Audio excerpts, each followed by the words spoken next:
the meeting in about 10 seconds. So 10, 9.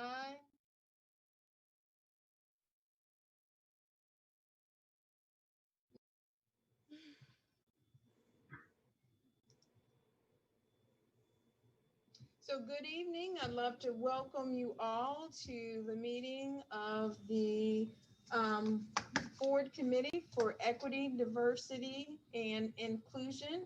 And I am so appreciative and thankful for you all to be here. I do know that a few of our members are running just a little bit late, but I also know that we have folks who are watching this meeting. So I thought it might be helpful if we at least started on time, but then maybe just opened our meeting with maybe just a general update from folks, since it's been such a long time since we've last met. Also, hopefully you have been able to take a look at the agenda. And if not, what I'm going to do is share my screen so that you're able to see that on the screen. And so for today, we'll have our welcome from our new board chair. And then we've got an announcement, and we're asking for an update from our work group. And if members aren't here, then and possibly if Mr. Shoemate is not here, then we can actually have someone else share that information. I want to talk a little bit about our proposals that we are looking at from Mr. Ford and from the Equity Collaborative, and then we'll ask for a website update. I want to talk a little bit about our Affinity Groups update. And then Casey, if you wouldn't mind talking a little bit about the Twitter chat, and then also anyone who was there can speak to that as well. And then we'll have an update on our social, where we are with that, review of action items from last meeting, and then discussion item. And then we're going to table the breakout groups in the report outs because I don't think we're going to have enough time for those today. And then we'll close out the meeting. So just maybe to begin, anyone with anything that they'd like to share or announcements, just in general.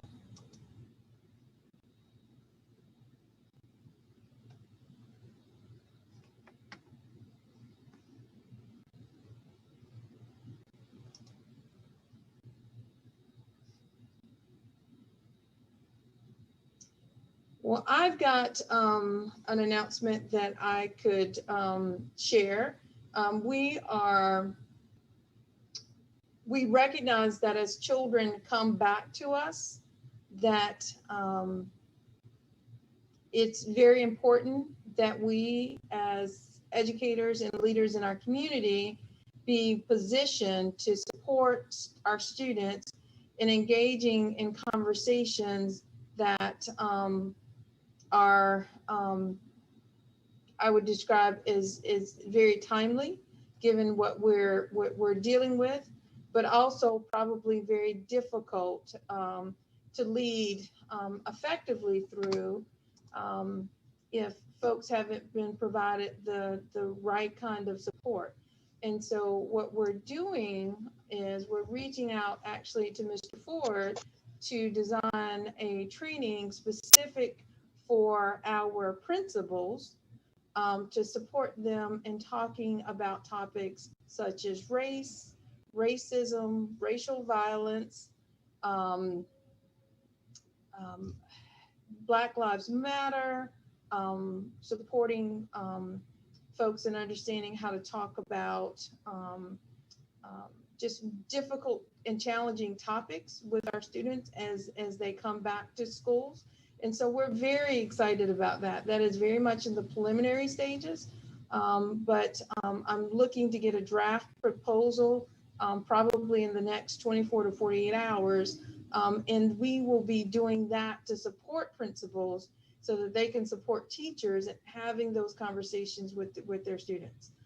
We don't want to brush those conversations aside, but we also want to make sure that we're giving our principals and our teachers support in being able to have those conversations in meaningful and sustaining and effective ways.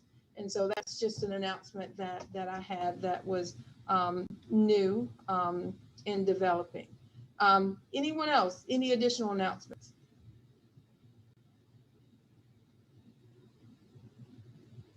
Okay, if not, then what we will do is transition to our printed agenda. And I see that Ms. Adams is with us. And so I will say welcome to Ms. Adams, and if you would like to open. Good evening, everyone. I apologize for my tardiness. I was coming from a meeting actually at the administration building. So got home and ready for our E.D.I meeting this evening. Just welcome everybody back. I know it's been a few weeks since we've seen each other, and there's a lot on tonight's agenda. So we're going to make it a real quick intro. Welcome. Let's get to work. All right. Wonderful.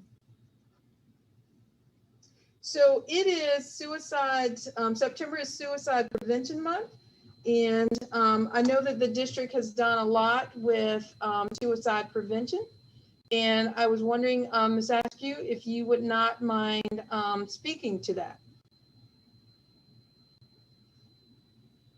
Hi, everybody. Sure. So actually,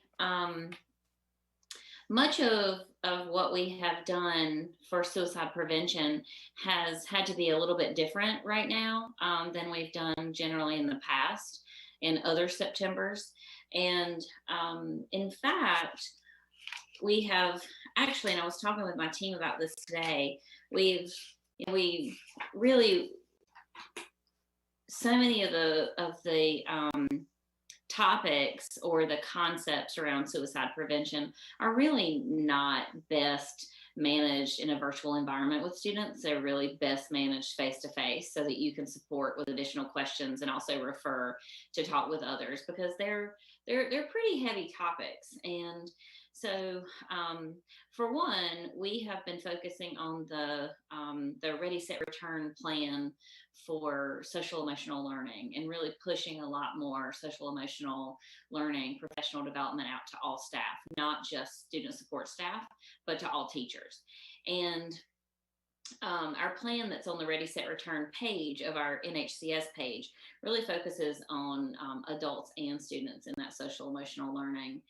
And the only piece that we haven't added is our newest edition of Middle School Second Step, and that will that'll be added in the next few days. We just got that contract finalized today. But overall, we participate in professional development and grab as many resources as possible from the Sandy Hook Promise program, which is an amazing resource. I know that many, if not all of you, have heard of the Say Something app, where we have trained students and also support staff in understanding how to be a part of that app. I'm on the app as well, where students, middle school and high school students can, and sometimes upper elementary students, but mostly middle and high school students, can reach out anonymously and share a concern. They can share more information, such as their name and the friend's name and things like that, but it can be an anonymous tip line, and it's connected through our student support staff at each school. But then it's also connected through the 911 dispatch center, our lieutenant with the sheriff's office, Dave Spencer, who's our safety officer or safety director, Kristen Jackson, our student support director. And when it's a life safety issue, I'm included in those alerts. And we get alerts at any time of the day or night. And there's a way that we can communicate back and forth in the app, and we're communicating with a crisis counselor that has received the text immediately. So we don't have students putting in information about potentially thoughts of harming self, or they feel like their friends have thoughts of harming self. And those are the majority of the tips that we get. Those immediately go to a crisis counselor that then talks with the individual via text and does ask for contact contact information of a parent. And really talk to them about, what other information do you have? What can you share? Have you talked to your friend lately? Do you have any contact information? And when it's a life safety alert like that, like I said, I'm included on those. So we have a couple of other directors that are included on those so that we can help make contact as needed. And we have, through that, the Say Something app, through those anonymous tips, many families have been reached regarding, things that their teenager, their adolescent is saying that they weren't aware of, or maybe they were aware, but they just didn't know how much they were talking with their friends and maybe how serious it was. And so well checks have been made to homes and involuntary commitments when an adolescent needs to be evaluated for their mental well-being, and safety protocols have been put in place. So we have seen that widely used, and we haven't seen it overused. When we first rolled it out about a year ago, it was used a lot to share things that weren't life safety alerts, but just to see the seriousness, to gauge the seriousness. And it just hasn't maintained as something that was overused. But as a part of the Sandy Hook Promise, we also have student-led groups that form at the high schools. And one of our high schools has done a phenomenal job with that, with the creation of a Save Promise Club. And they really focus on not only just from the student advocacy level, but also on social justice aspects as well. And so we're really wanting more of our high schools to take this on and have our students really create their own level of ownership of this. But we last year were able to do a Start with Hello week, where you really just engage with every kid, and it focuses on kids with different cultural experiences, racial experiences, gender experiences, and perceptions of themselves. And really you just focus on collaborating and connecting. And we weren't really able to do that this year. We're looking at, once moving into Plan B, initiating some of these things that might not fall in the right month and might not be, beginning of school year activities, but beginning of face-to-face activities. So we're planning on moving the Start with Hello week to face-to-face. And then we also have, through the Sandy Hook Promise and through the Save Promise clubs that students engage in, we have another high school program that might be really beneficial for some populations of our kids. And it's called Signs of Suicide. And it really, the work of Sandy Hook Promise has been really amazing in that it captures, the social emotional skill building that we need, but also really difficult topics in a safe way. And it requires the professional development for those facilitators, our student support staff or counselors, or maybe even some teachers, like some of our family life teachers and some of our health and PE teachers. It really focuses on helping them provide a safe and trusting environment for these discussions, so that they don't really go sideways without having a resource for kids. So that is a program that we have not felt we should implement virtually, just because of the nature. The same way we haven't wanted to do like darkness to light professional development for teachers in a virtual manner. Those really need to be face to face, because that's about sexual violence and grooming and really understanding the behaviors. And it brings up a lot of, for some people, it brings up trauma based on their own experiences. And that's just not something you do in a virtual setting. So again, really trying to be responsive, but also careful about the means of our access right now, and knowing that a virtual and remote setting is not as really safe for some of the really sensitive topics. So anyway, we have a lot more going on. I could probably talk for a good solid month. So thank you, Dr. Smith, for giving me a moment. If anybody has any questions, certainly let me know. We have resource maps, out the wazoo, to try to really capture all the different services in place for all students, and then some students with different needs, and then a few students with really extreme needs. So thank you. So questions for Ms. Varnum? Julie, is there anything that you can share via email with the group just in general? Absolutely. I could share our guidance document for our SEL plan, or social emotional learning, really captures a lot of that. And then also potentially even like a resource map that we've been working on within student support that kind of links all the different resources that, because this is a big puzzle, and every piece has its own purpose, but it needs to fit into the next one so that it's connected and is supportive for students. So I'll send maybe resource mapping and the SEL guidance document, or at least links to those, so that folks can see them. Absolutely. Thank you, Ms. Farnham. Thank you. And thank you, Ms. Eastap, for asking that this be on the agenda. I think, often we are just so very busy, but this is definitely a topic that we need to make time for and give attention to, because it is critical, and it unfortunately impacts so many young people and so many lives in such a devastating way. So thank you for that. Next on the agenda, we've got just general work group updates. And so I don't believe our work group has met since the last time we met, but we did conclude our third,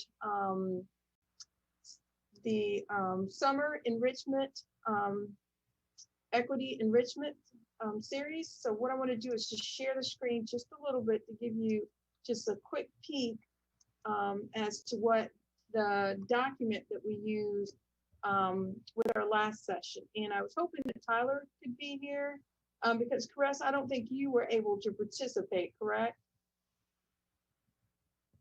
I was not, no. Yeah, I think Caress was facilitating one of our Facebook live shows during this last session. So in Tyler's absence, and I'll tell you, I just won't be able to do it as much justice as he, because he invested so much in this. I'll just talk about it. And so for our last of our summer equity enrichment series, we listened to the podcast Nice White Parents. And I don't know if there are folks who have had the opportunity to listen to that. If you haven't done so, I would encourage you to. And I just commented the other day, I really wish that this had been around prior to us going through redistricting, because I think it really helps you to see those processes through a very different lens. And so our focus was just simply on the first, in that series, the first podcast or the first episode in the series.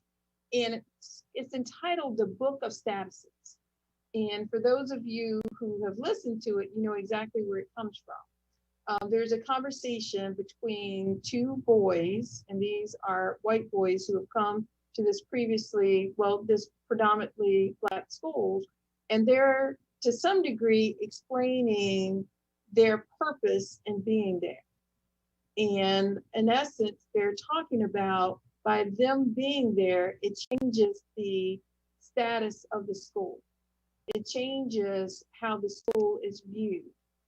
And they create this term, the Book of Statuses. So because of their presence and the presence of other children like them, the status of this school changes.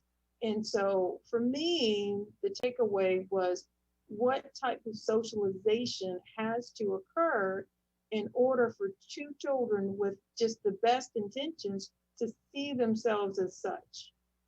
And so that's just one example of the power in this podcast. And then another part of the podcast that I think just really resonates in our community was in a group of families coming to the school and them wanting to open a French immersion program. And,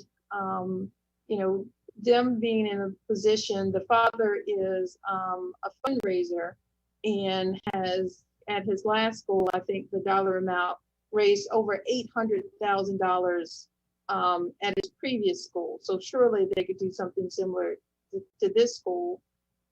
Whereas this school, I think, if they raised just a few $100s with their PTA, they would be, more than satisfied. And just the level of unintentional disregard and dismissiveness is really palpable throughout the podcast, especially, well, of course, for the folks who were being disregarded and dismissed. But it is just incredible to listen to. And I think incredible to listen to no matter where you find yourself in your understanding, in your learning, in your growth, in your work around diversity, equity, and inclusion. And so if you haven't listened to this podcast, I would encourage you to do so. And I would also say that if for those who are a part of the committee, if there is a desire for us to, maybe go through this session as a part of our committee work, I'm sure that Tyler would be willing to facilitate that. And I've already tagged him and asked him that if he would not do that for our principals at some point, just simply in the power of what was present there. And Al, I believe you were there that day, weren't you, Mr. O'Brien? Yes, I was. Yes, I thought so. Anything you'd like to add, Al? Well, I think it was, for the people that were on the call that day, and the ones that had the opportunity to read or to listen, to the podcast. I think that their takeaway was one of a bit of disbelief, but also anger, but also in a way that they had seen these things occur before. So it wasn't like it was brand new, or it wasn't like something that we've not witnessed, but it certainly, when you read it, it can certainly frustrate you, but yet at the same time you can see where it happens. Yes. A couple of other points. We were able to investigate the term white saviorism, and it was a term that I was not very familiar with, but the examples were, the connections were easily made, and the examples very relevant. And then also the bliss point. I don't know if you have ever heard of that. And so it's here, and it talks about, this term refers to the percentage of white parents needed in a school, roughly 26%, to make other white parents feel comfortable coming to that school. And so, you think and you reflect on it, and you can connect with that. You've seen it, you've experienced it, but to have it be named and to have it be grounded in research that there's actually a percentage associated with it was a very, very powerful statement. So again, I probably, like Julie, could talk on and on about this and just how powerful it was. But again, if you've not listened to the series, I would definitely encourage you to do so. Yes. All right. Any other comments about? Hey, Dr. Smith. Yes. It reminds me of a comment someone made in the Twitter chat about how everyone there was sort of the choir, and we really need the people that are not in the choir. So I'm wondering about the potential of doing something like that with some of these community partners, that could really help us to bring in some people that typically aren't engaged in these kinds of conversations, to expand that kind of understanding. Well, I think, Casey, you make a really great point. And I do remember that post in the Twitter chat. And what I'll say about a podcast is different than a book. Immediately you're immersed. Immediately you connect with the characters. You hear their voices, and you gain insights into who they are. And so if we're talking about something that would be engaging, I think you're right. And Tyler's not here, so I can nominate him to do it as well. But again, he did such a phenomenal job. I've already tagged him to do this for our principals. But I would really like to investigate doing that with our community. I think it would be very powerful. And again, the series in and of itself is so very relevant. You could take any one of those and have the same conversation about, but or even the entire series. So yeah, thank you for that suggestion. I'll add that as an action item, or I'll ask Ms. Cherry to add that as an action item.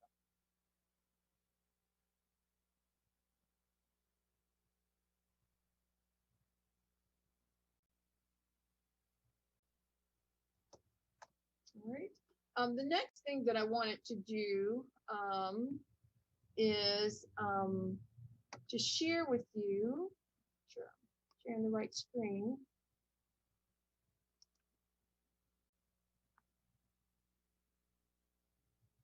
Yes.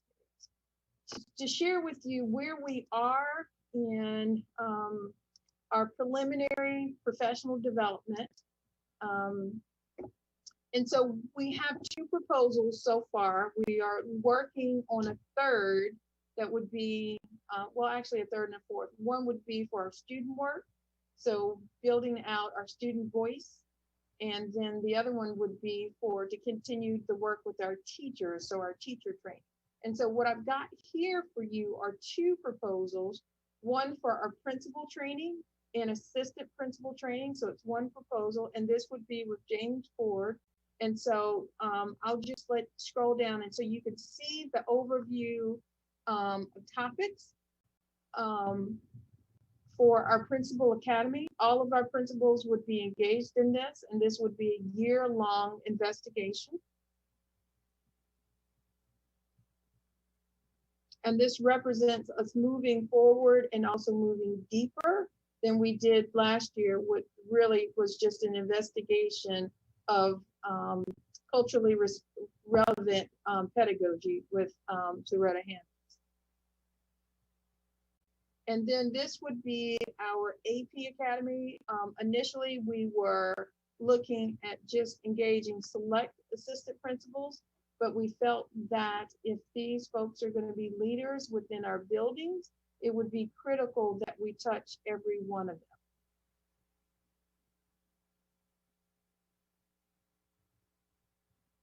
And so just looking at the topics, I mean, seems very comprehensive to me. It seems very much aligned with the work that needs to be done in our district. And for our assistant principals to receive this at this point of their careers prior to becoming principals, I think it only helps to position us in such a way that they're going to be able to lead our schools through an equity lens.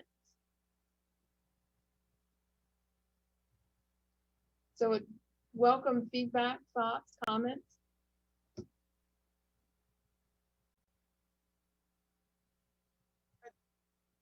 Dr. Smith, when you said there's two proposals, are these the two, the principal and AP, or is there another company or provider you're looking at?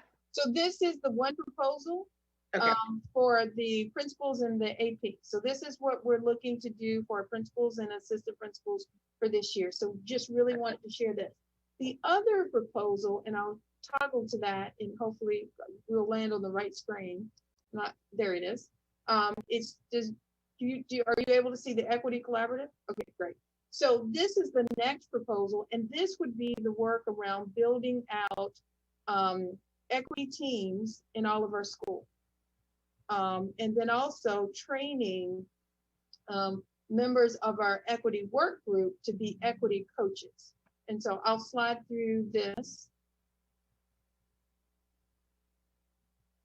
And so here's their proposed workshop and coaching support, so their model.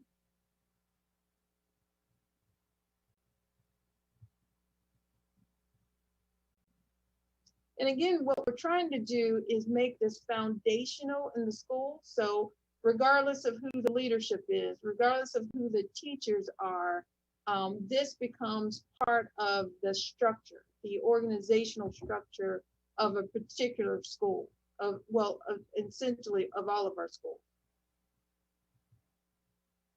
And so we would be developing equity teams.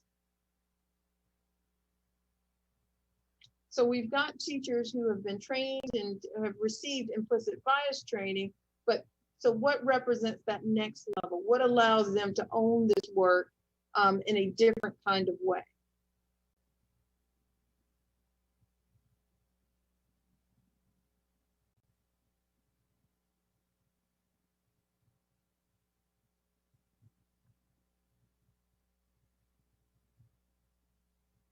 So of course, our challenge is going to be able to find the time, but we're committed to this.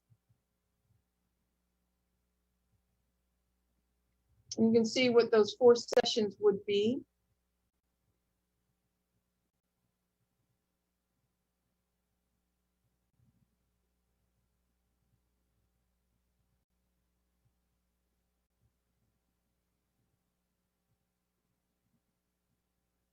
And then the second part of this would be the equity coaching and facilitation skill development. So often professional development becomes that one and done. And so we want to embed equity coaches throughout our district. And so these would be folks who are already members of our equity work group. They would receive this additional training so they could go into these schools and support schools in this work. And so you can see what those 4 training sessions would be based upon. When you speak about the equity coaches, is that in addition to their normal duties? Yes. Yes. Okay. So, similar to the folks who are, have volunteered to be on the equity work group. So maybe in lieu of, for example, Sunset Park is having a training, principals asking for some additional support. Their equity work group is, training their staff on this. We've got some folks who are there to observe, give feedback, and move that along. And so again, this would be work that folks would volunteer for. They would not be obligated or forced to participate in. But we have examples of training the trainer throughout our curriculum. We have folks who have decided, well, I want to be a master in the implementation of XYZ. And so they do additional training. And so that allows them to be able to support the district in other ways. Also in our teacher evaluation process, how do teachers become distinguished leaders or distinguished educators within their schools or their school settings? It is taking on these additional responsibilities. And what I'll say to you is there is no absence of folks who are passionate about this work.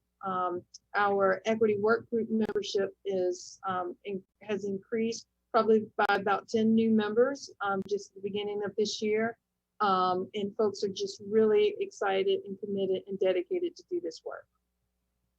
No, I don't doubt that we have people and the talent to be able to do it. If I remember correctly, I feel like this proposal there's a cost associated with it. So just making sure if they're going to be getting this training, what does that look like as far as like giving back into the district, I guess is my question. Yeah, and what we've done is we have actually tiered this out, if I remember correctly, and I'll get to that section, where we're not going to absorb all of these costs at one time, because again, we want to be able to support this in such a way that it becomes institutionalized, it becomes structural within the organization.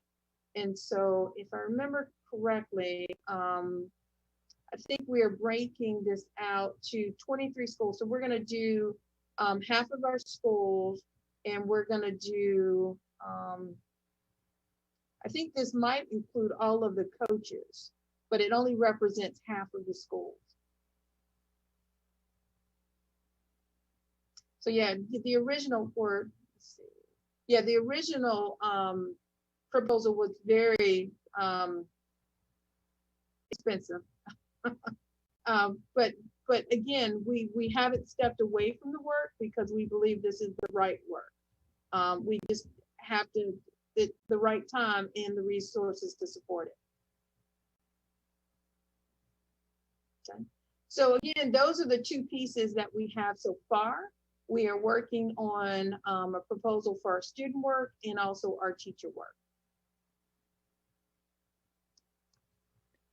So there was a question about oversight. Will the Equity Collaborative continue to provide oversight after the training is over?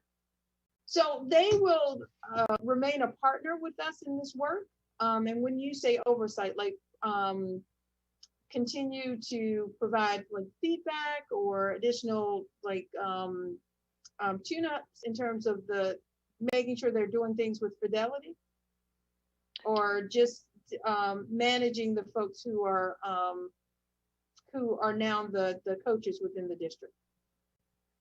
I'm not sure. I think Ms. Beatty asked the question, but she said all of that. But I actually have that question as well. So, you know, once the trainers are trained, do the folks from the Equity Collaborative, do they continue to lean in to make sure that, you know, that there is fidelity to the program, that, you know, that it is spread? I saw that it was 30 participants. It's limited to 30 participants. So, you know, when you're talking about all the employees in the district, that isn't a very wide range. So how does that get spread? You know, how do we continue to grow, you know, that program? So this would be a phased approach. So year one would be the first 23 schools, and then the coaches we would train, and probably we wouldn't exceed the 30 coaches. I mean, there's a possibility we could, but probably I think we would be limited to those folks, because again, they're coaching these teams, they're supporting these teams, but these teams are building out this work within their school. The work group would continue to align itself and help support this work in the school, since those members would be coaches. But because this is a tiered approach, it would be over the course of 2 years. And so we surely could build in the support network for it. And they would also, I'm sure, connect us with their existing network of schools that they work with. But we would, in my opinion, build out that support piece. So again, it's not about one and done. And I think Greg Meyer made the comment that like he's always available by phone even, you know, and I think that's like, if you feel like, if you know, is there additional coaching necessary? You're in a situation that you're not really sure, you know, how to go. He seemed to present himself in a way that he would be available, or there would be available options to reach out in certain circumstances. Yeah. And we, okay, so I'm sorry. So the other part of my question too, and thank you, Lisa, for catching that, was because this is a long and comprehensive process and long term. Does the district have a Title VI person or someone, maybe they should consider hiring someone just to oversight that equity, diversion, you know, equity, diversion, inclusion piece?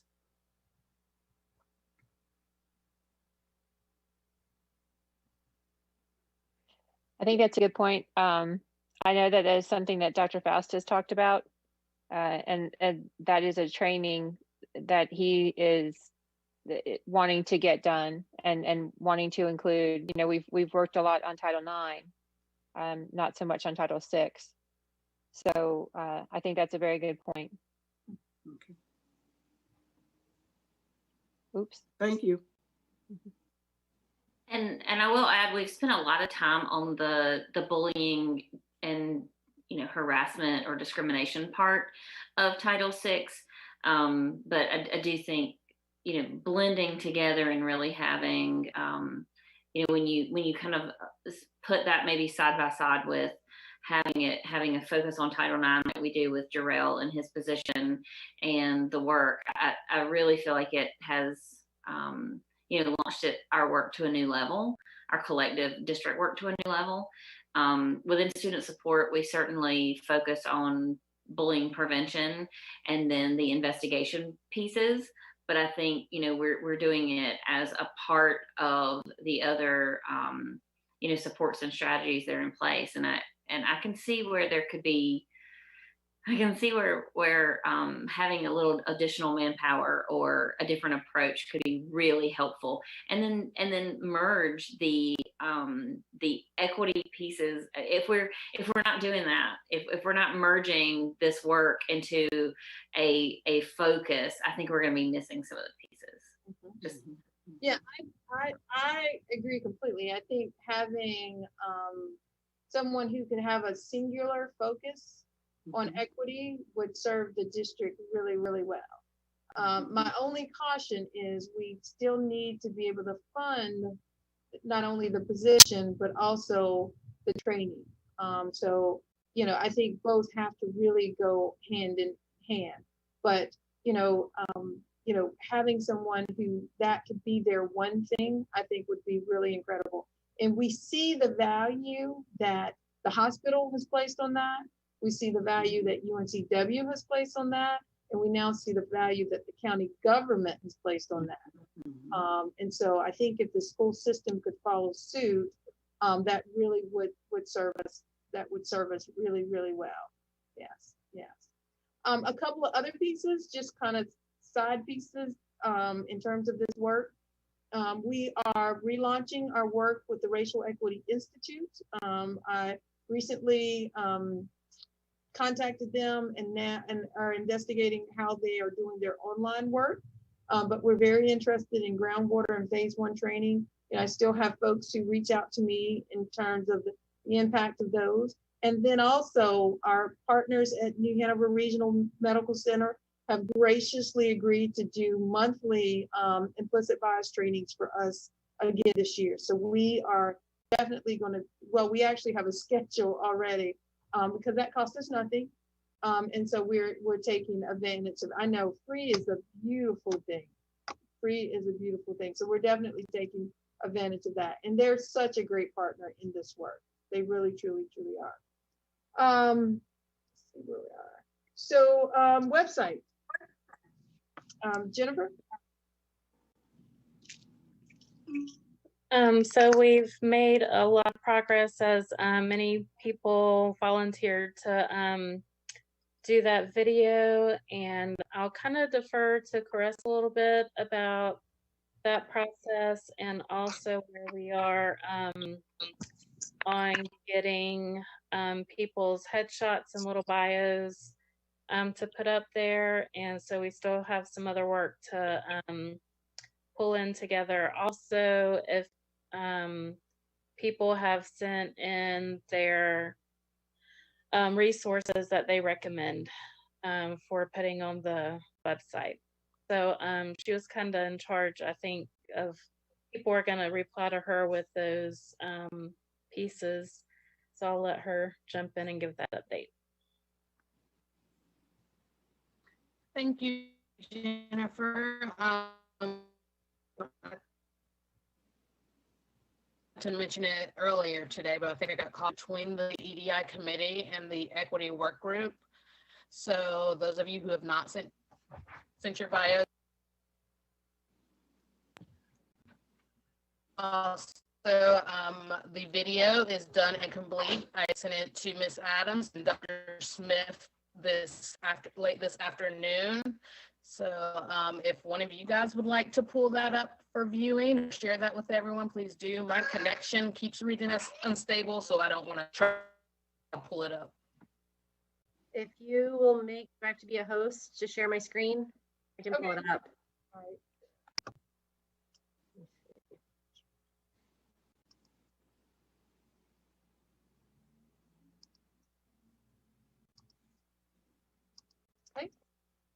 All right, let's see.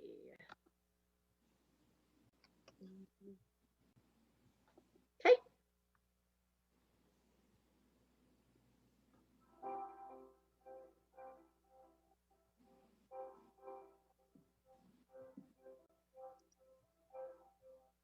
Are you guys seeing the video? Oh, can you not see it? No, for a second. Oh. I think I can see it. Screen. You see it too. Oh, Can you see it? Maybe it's Can you me. see it and hear I it? can see it. Yes. Can you hear it? Yes. Okay.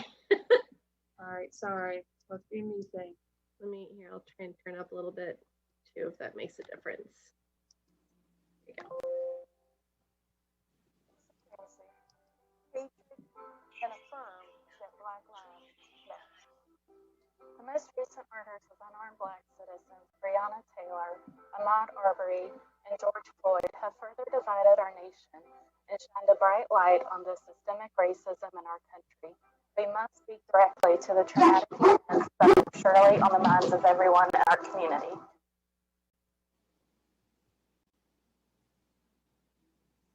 You muted yourself. Here, Tyler. Sorry. We understand that as an educational system, we have a unique responsibility in fostering acceptance, understanding, and love in our community and its members. We embrace that responsibility.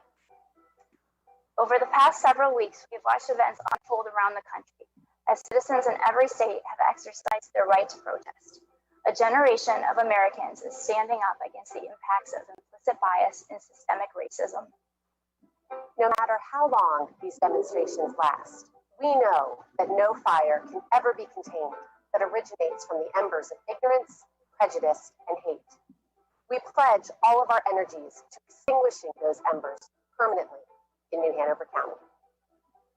In the wake of the events happening throughout our country, the district has become intentional about having difficult and uncomfortable conversations on race.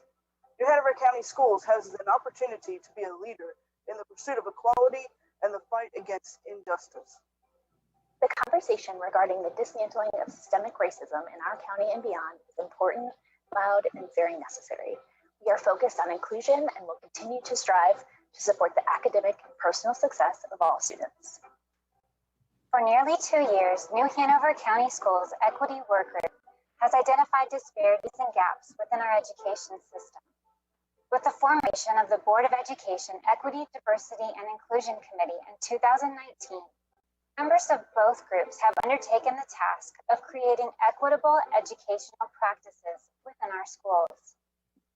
We've increased the presence of educators of color within our schools, lower the number of disciplinary actions against marginalized students, and maximize the percentages of students of color in honors and advanced placement classes, as well as NHCS specialty programs. Educators, administrative staff, bus drivers, and child nutrition staff have undergone implicit bias professional development and groundwater training. Our principals and teachers are participating in book studies to become better culturally responsive educators. The district as an education system has a vital role to play. We will ensure that we celebrate our diverse community through growing a sustainable environment that embraces inclusion, provides equitable opportunities, and affirms our humanity. NHCS rallies behind our Black educators, students, and community. We are here to offer support, listen to your voice, learn from your experiences, and be your ally. An ally to our Black and brown citizens, an ally to our students and staff with disabilities, an ally to the LGBTQIA family. The policies, procedures, and the overall environment of New Hanover County Schools will reflect that.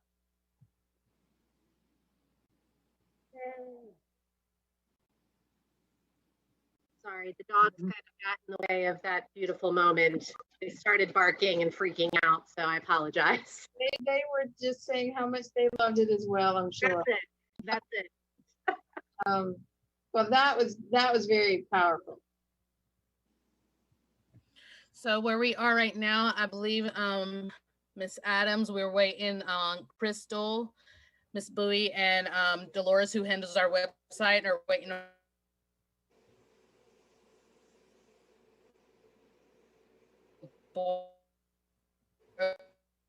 okay. Since this is a board committee website, they just changed.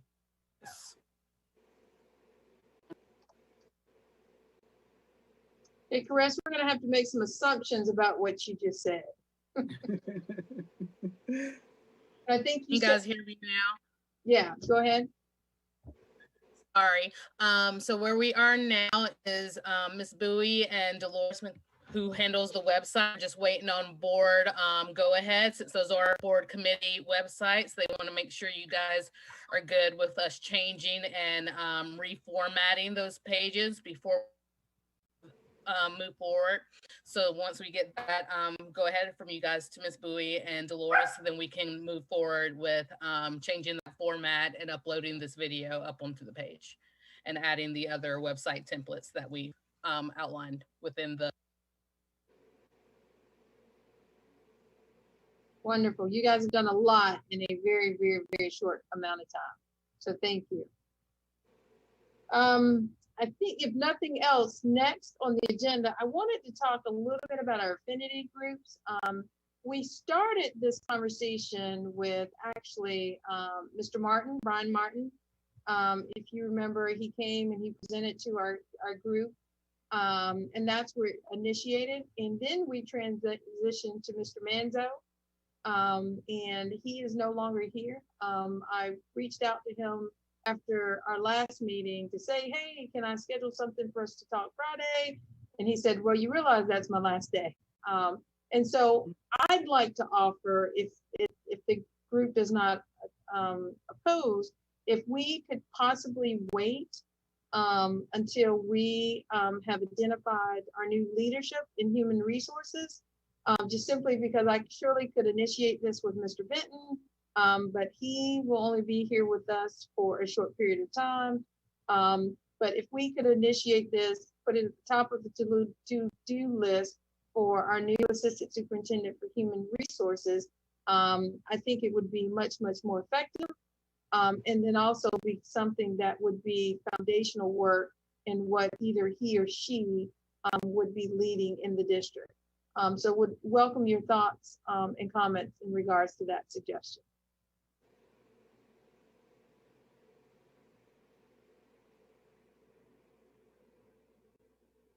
Subcommittee. Thumbs up. Do we know what it? Say again, Chris?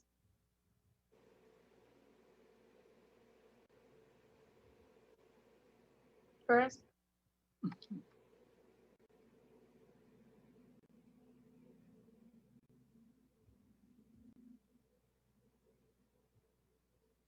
Chris, are you able to type in the chat, perhaps?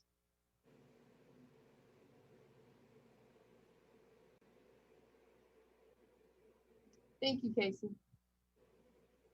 In the timeline, I know that there are at least initial interviews later this month for that position. And so I would anticipate, and of course I don't know, but I would anticipate that a recommendation would come to the October board meeting perhaps. And so I could surely see this work launching in October, if not early November. Okay, all right, thank you guys. And then Casey, would wonder if you wouldn't mind talking about your Twitter chat. And I actually did bring up your themes document, and I'll share that if that would be helpful. But Casey reached out to initiate a district Twitter chat around the topic of equity, and I'll let her talk about it. Thank you. Yeah, so just to reiterate for anybody that's not as familiar, because I know before I started using Twitter, it felt like a foreign country virtually. But what a chat does is it allows you to kind of interact around a particular topic using a hashtag with other professionals or whoever. I can say for me professionally, Twitter sort of saved my professional soul, honestly, because it showed me people out there who we're engaging in kinds of topics that I was hoping to do as well. So I just went through, we had really good participation. Is it Bergen or Bergen, Colleen Bergen? Yes, Colleen Bergen. Mm-hmm. Bergen, she was a support for us from the, I'm not 100% certain what department, but she told us that there had been obviously a little drop off from COVID and everything else. And that, and I counted, I think total not that 25 people did all the, all the questions, but there were definitely 25 people who at some point were like, hello, I'm so-and-so and I'm here. And that doesn't even include the people who are just kind of reading and following along. So what I was really curious about two particular questions, because I have like kind of a researcher mind, and I thought this is really good, like base data for us, even though, as we said before, in many ways, the people present were the choir and interested. But the first question was how you define equity, and what you're looking at there are, the themes. And what I did was I'm kind of interested in verbiage, so I made the verbs in italics, and then the least often cited terms are in bold. So in other words, you have kind of like stronger language in bold, but that was referenced least often. Most of the references are there towards the top and sort of like more generalized and probably, definitely accurate ways of talking about equity, but I thought it was interesting to see some of the stronger verbiage that was less often used. And then the other question was question number 4. I think it's on the whole next page, Dr. Smith, and it's we used these abilities from the Equity Literacy Institute, where they talk about an educator or an organization moving through these 5 abilities to becoming a threat to inequity in their spheres of influence. And so we asked people to rate their own abilities, and then also to say, what supports might you need in order to build on those. So you can see them there, and I went ahead and kind of typed them back into the table there at the bottom. So you can see the self-rating. 1 person said they were between 1 and 2. 4 people said they were out of 2. 1 person between 2 and 3. 1 person between 3 and 4, and 2 people out of 4. And then you can see the ideas for future supports there on the right, which I think is helpful information for us to look at. I especially appreciated the scenarios for practicing. I thought that was a good idea. I know that's something that has been very relevant in trainings that I've done and facilitated in particular areas. And the other thing I guess I would point out here is that that'd be 5, 6, 7, that's 9 total people that actually rated themselves. So a lot of people actually didn't answer that part of the question. They didn't rate themselves, but they might have answered the question in a different way. And those were the main 2 I was interested in. But then when Dr. Smith told me this morning that we'd have a chance to kind of share this, I went ahead and looked at question number 3. And that was about, I thought this was cool because we're always talking about the quick wins, and these are some positives. These are tangible ways, specific ways that the participants, classrooms, schools, departments, and offices have applied a more equitable practice, procedure, or policy. So I'm not going to read all of those. I did the ones in bold. Sorry, I forgot to reference, but the ones in bold there were referenced more than once. So I just put them in bold because they appeared more than once.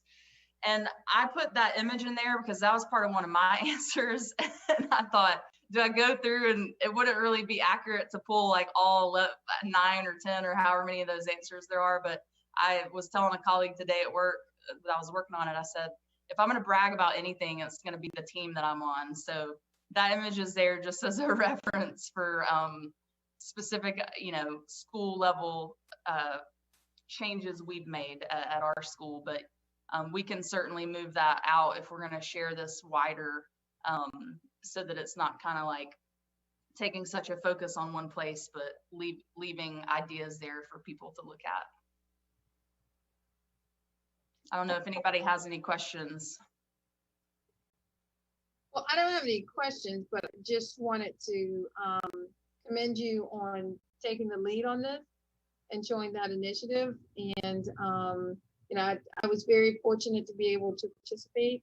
And one thing, and I know the reference about the choir, but the other thing is sometimes we all need to come home and to get that reinforcement. And so what I find with Twitter is it's such a great place to get really great ideas. So I might have some good ones, but I can go and be a part of a Twitter chat and walk away with some really great ideas and some great insight. And then also it helps me to expand my professional learning network. So there were people on that chat that day that I now follow that I didn't know about before. And so it is very enriching.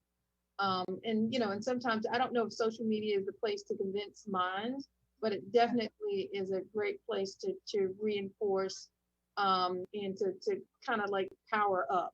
And so I left that chat inspired and knowing that there were definitely others in this work that I could lean on when I needed some support. And so thank you for that. I really appreciate it.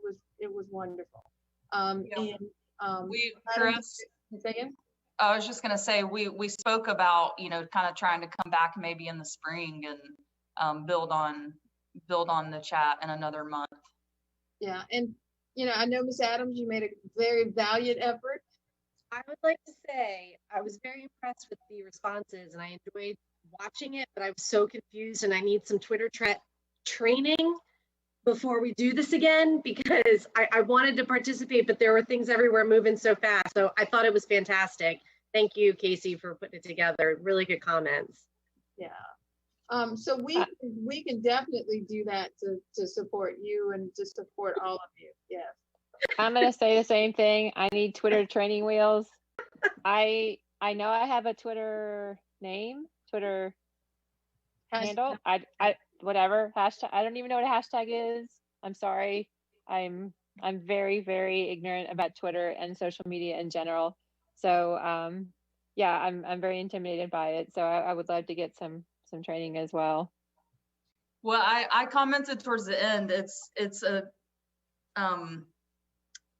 a compliment, I guess, a testament to a lot of people who I don't even know their names, that we actually have this chat in our district, and it's, built this capacity where someone like I can say, hey, I'll help moderate a chat. So that's just a testament to a lot of people's work over a long time, that it is sort of on autopilot at this point. All right, so I've got a nice list. Lena, Ms. Estep, Ms. Adams, and Karen Beatty. Twitter chat training is coming your way. Yes, wonderful. Up next on the agenda, we have the E.D.I. Workgroup social update. And I'm not sure if we've got someone here who can provide that update, but if we do, please do. All right, we might have to table that for our next meeting. And so up next, I wanted to review the action items from our last meeting. One was Dr. Faust would like video tutorials to be shared by Friday.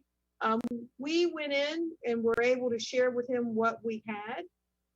And so what we did was just simply to make that much more available to principals. And so we just reiterated with principals where the training videos and things of that nature were. So we didn't have to create any new content. It was already existing content. And it's not hard to become overwhelmed. Of course, I know all of you guys know, by everything that's out there. And so it was helpful to remind principals that those resources were there.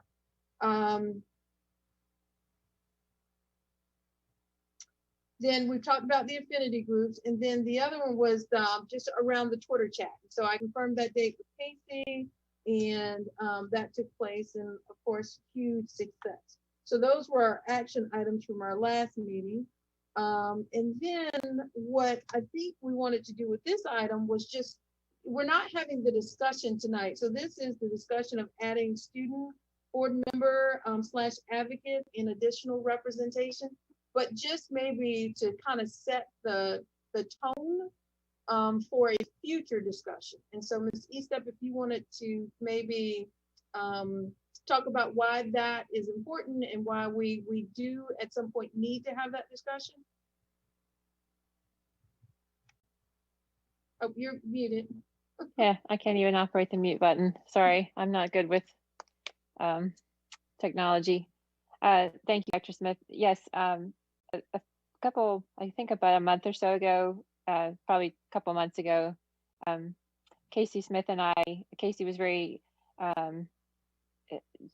I'm so impressed with her work with student groups and with student advocacy. And I reached out to her and just asked her for a connection with a student board member, and we talked to a student board member in Maryland.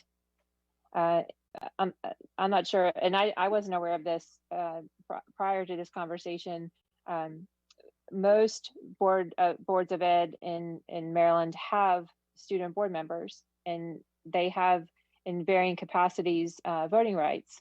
So I think some, and Casey, correct me if I'm wrong, some boards, the student members have almost full voting rights. Some have fairly limited rights based on how long those students have been members, and based on, you know, I think the counties and how they want to have those students participate. I don't believe any of them are ex officio, but I've always been very intrigued by having a student board member. In the past, when I've brought that up to our board, that was not something that they wanted to pursue. But you know, as most, I think all of you know, I'm going to be off the board in a few months, but it was just something that a topic that I would love to leave for the next board. So, Madam Chair, I would like to just kind of leave that with you. Having that student voice to me is very important, because it's just not something that you can have student groups, you can hear that voice, but having that voice next to you is very, very different when you're sitting at the table, at the board table. And I guess I would just advocate for that, because that student can bring a very different perspective. I speaking for myself, the student we talked to was very articulate, said a few startling things, but very interesting things. And I think it's a wonderful experience for a student to be able to have. I mean, what a great thing to put on a resume, if nothing else. So I don't know, Casey, if you want to add something to that conversation, but I just think in general, like I said, I've been so impressed with Casey and the work that she's done. And I know that there are other conversations in the district around student advocacy, and I wanted to kind of draw them all together. But Casey, if you want to talk, I'll be quiet. No, I mean, I learned probably just as much as you did that day from that student. And I guess that would be my main, you know, suggestion or hope, is that before making any kind of decision one way or another, that the board itself actually had a similar conversation with, you know, maybe the same student. I don't know, there could be others, but he was very prompt in responding, and you know, very willing. I've since connected him with another person who needed to interview a student board member, you know, randomly, and I thought, well, I happen to know one of those.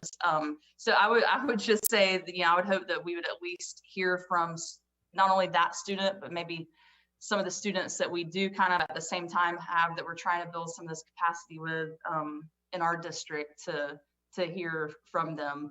I know that I think probably one of the biggest challenges he faced, and wouldn't be surprising, is like sort of the resistance from, or challenge from, well, if you're going to have a student, then why don't you have a teacher? Why don't you have a principal? And so that's something to kind of think ahead about, you know, if it were going to be something that the district decided to move forward with. But I'm just glad that, I'm thrilled that the consideration is even there. So thank you for considering it.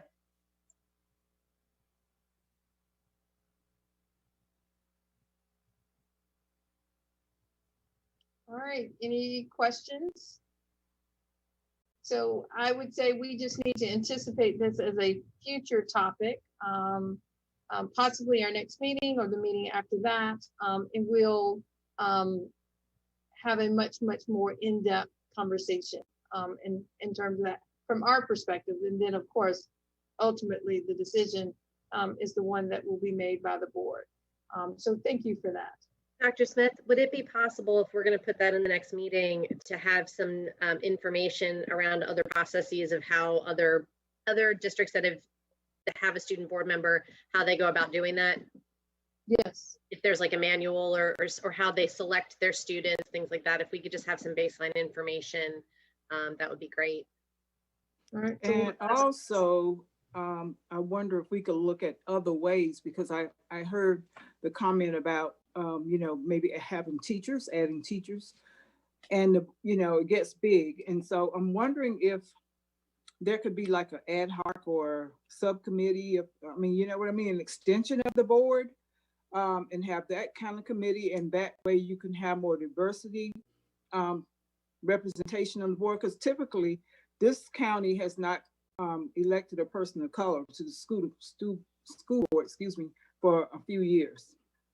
So that might be a way to bring in that those people of color, to that board, the representatives from the Latinx, the African American, or other diverse communities like LGBTQ. Just and the students as well, if you're trying to be representative of the community, because just adding 1 or 2 students to the school board is not going to be representative of the community. That's just something to think about. Right. And so just to make sure we've got our action items down. So Cherry, I've got information about how other districts might select or elect student board members. And then of course, Ms. Beatty, if we can go a little broader than that, we will. Also an action item around Twitter training, and then an action item around hosting a podcast discussion with our community partners. So I've got those as 3 action items. All right.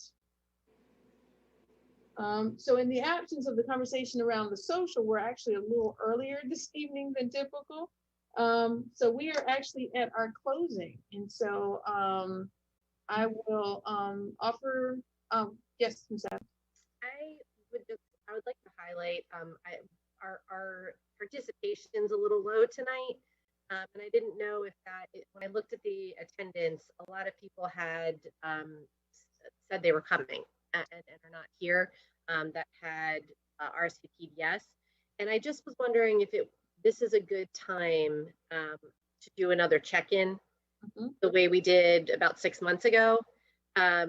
Because when we start losing people in our meetings, the question is why. It may be nothing more other than, hey, my kids had a soccer game tonight or whatever, and I was hoping to get there. But if there's something more than that, if people are having, if their participation, if they're not able to make this time, I feel like we need to have those conversations, because there were things that we couldn't really discuss tonight because we were missing some of our members.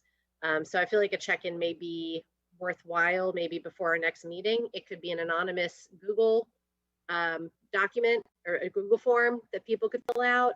And if they're still interested and committed to the next year, I know in the Family Communications Committee, I asked everybody at the first meeting of the year, do you still want to be a part of this year as it's been set up? And they were, and they wanted to, go for another year. So just a thought. It's the will of the group here, but I think it could be a good idea. No, I appreciate that. And actually, I think we did that with the work group. I don't know that we've done that with this group. So I think it would be helpful to do that. So thank you for that. So we'll add that, Cherry, as another action item. Dr. Smith, would it be possible to add a question in that survey if anyone might be interested in joining one of the task forces? Like if they're interested to still be a part, would they be interested in a task force? Yeah. Do you mind sending me a draft of the question so I can get it exactly the way that you would want it to be? All right, I appreciate it. But yes, short answer to that is yes. Okay. All right. So again, we are at our closing this evening. And so Ms. Tisa.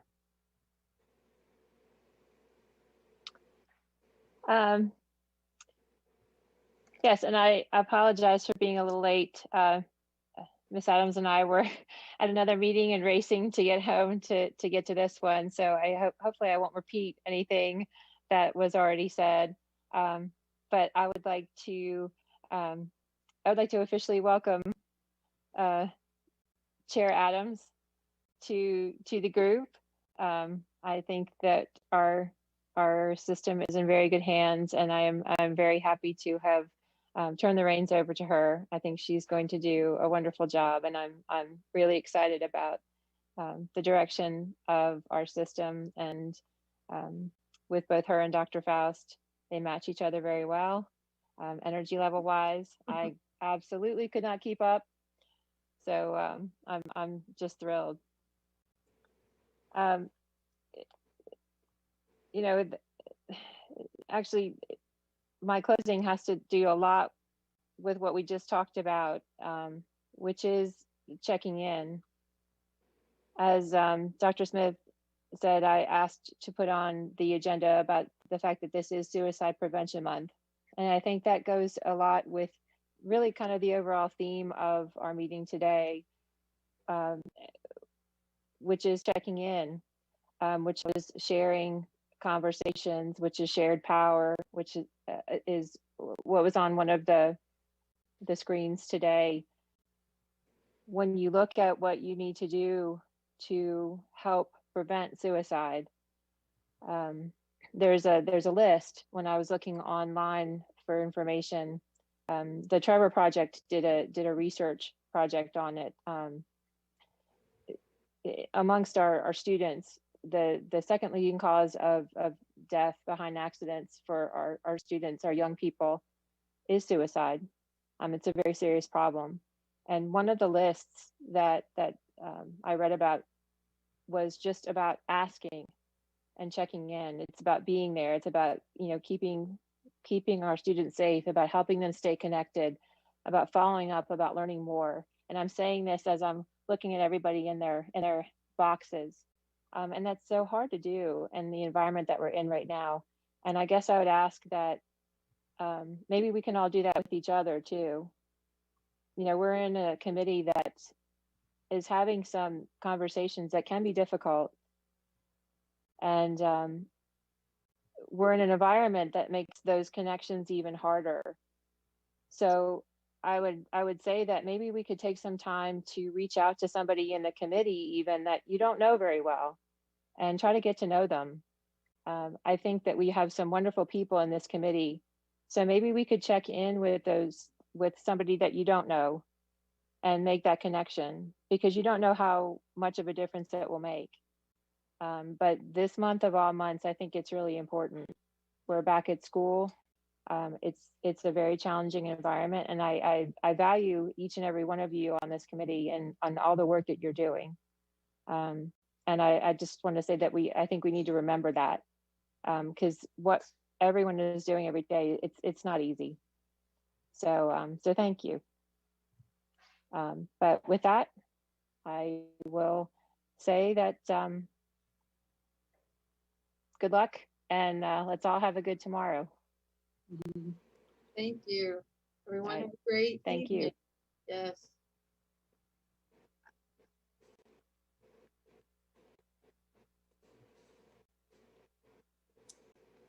I got